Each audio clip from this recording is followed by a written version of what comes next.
les amis, je suis très heureuse de vous retrouver pour une nouvelle vidéo. Aujourd'hui on va parler de cartes oracle et je vais vous présenter le jeu de cartes La Femme Sacrée, donc de Shushan Movsesian et Gemma Summers aux éditions Vega. Je l'ai acheté 24,90 € et dans le paquet il y a 48 cartes oracle. Le but premier de ces cartes oracle n'est pas prédictif, c'est juste des messages que vous recevez autour du féminin sacré. Ce que j'aime particulièrement dans ces cartes, c'est qu'il n'y a pas que l'illustration, il y a aussi des mots-clés et un premier message sur la carte. Ensuite, le message est approfondi dans le livret explicatif, mais d'emblée avoir déjà une première orientation, un premier message, je trouve ça super sympa dans un jeu de cartes oracle comme celui-ci. Et ce qu'il y a de bien, c'est que ce premier message ne nous enferme pas, il laisse libre cours à notre intuition et à notre interprétation. Le jeu est présenté dans un petit pochon comme ceci, et il est doré sur la tranche. Vous savez que j'adore les jeux dorés sur la tranche, parce que je trouve que ça donne un petit caractère sacré au jeu. Alors, le dos des cartes est comme ceci.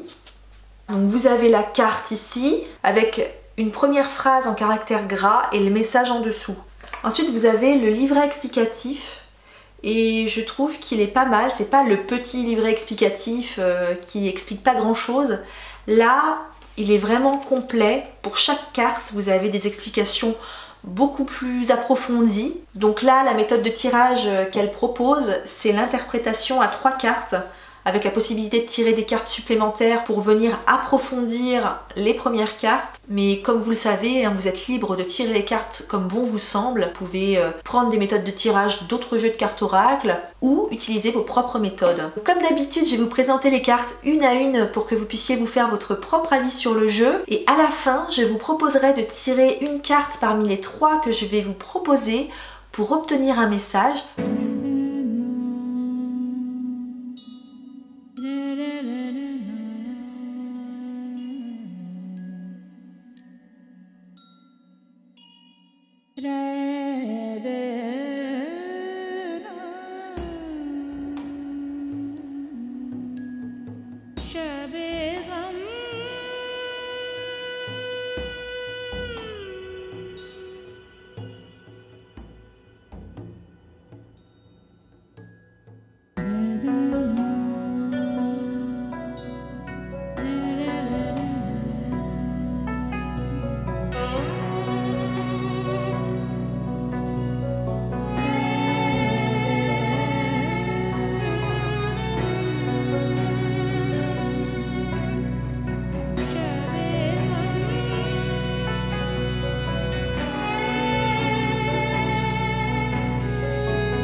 J'ai tiré 3 cartes au hasard, je vais vous laisser en choisir une. Ne réfléchissez pas, la première idée sera la bonne. Donc de gauche à droite, vous avez la carte numéro 1, numéro 2 et numéro 3.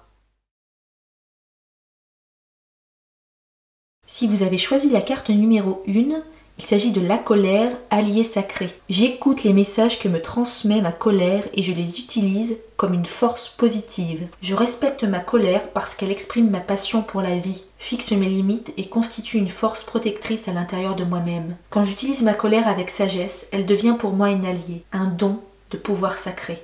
J'exploite le don de ma colère pour me libérer, me réveiller de l'aveuglement et me révéler là où j'ai manqué de courage.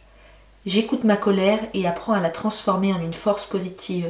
J'utilise ma colère comme une flamme curative pour brûler ce qui ne me sert plus, et non comme un feu destructeur susceptible de blesser les autres ou moi-même. Si vous avez choisi la carte numéro 2, c'est la carte 48, suivre ma vérité. Croire et suivre ma vérité intérieure m'aide à vivre une vie authentique et autonome. Ma vérité intérieure vit dans mon cœur telle une perle d'une valeur inestimable. Elle est une lumière divine qui illumine le chemin de ma vie et me dirige dans la bonne direction. Lorsque je suis ma vérité, je ressens un profond sentiment de plénitude, d'harmonie et d'accomplissement. Ma vérité peut être différente de celle d'une autre personne, ce qui ne pose aucun problème. Je n'ai pas à prouver que ma vérité est la seule vérité. J'ai uniquement besoin de la vivre. En suivant ma vérité intérieure, je développe une foi extraordinaire en moi-même et renforce mon pouvoir personnel. Ma vie se développe sur un plan spirituel et créatif. Tout semble vouloir se dérouler à mon avantage. Je comprends de mieux en mieux ce que signifie respecter ma vérité intérieure et l'accepter. J'écoute ce que les autres ont à dire et j'observe leurs actions. Mais je n'écoute pas leurs conseils, à moins de recevoir un oui intérieur. Sinon, j'attends que mon être intérieur m'apporte une illumination. Je reviens toujours à la confiance en moi et à ma propre vérité. Les limites. Définir mes limites me permet de me protéger, de nourrir mes intentions et de suivre mon véritable moi. Mes limites sont des portes d'énergie qui m'aident à gérer ma vie. Parfois, j'ouvre ces portes et invite les bénédictions des autres et de mon environnement à pénétrer en moi. D'autres fois, je les ferme afin de nourrir ma créativité, mon énergie et mon bien-être. Poser mes limites et pouvoir dire non merci me procure un sentiment d'apaisement, car je sais qu'en disant non à quelque chose, je dis oui à une autre plus essentielle à mon développement, à ma guérison et à mon illumination spirituelle. Poser mes limites me permet de me protéger, de nourrir mes intentions et de suivre mon véritable moi. Les limites constituent une part vitale du soin et de l'amour que je me porte. Je vous dis à très bientôt dans une prochaine vidéo. Restez connectés.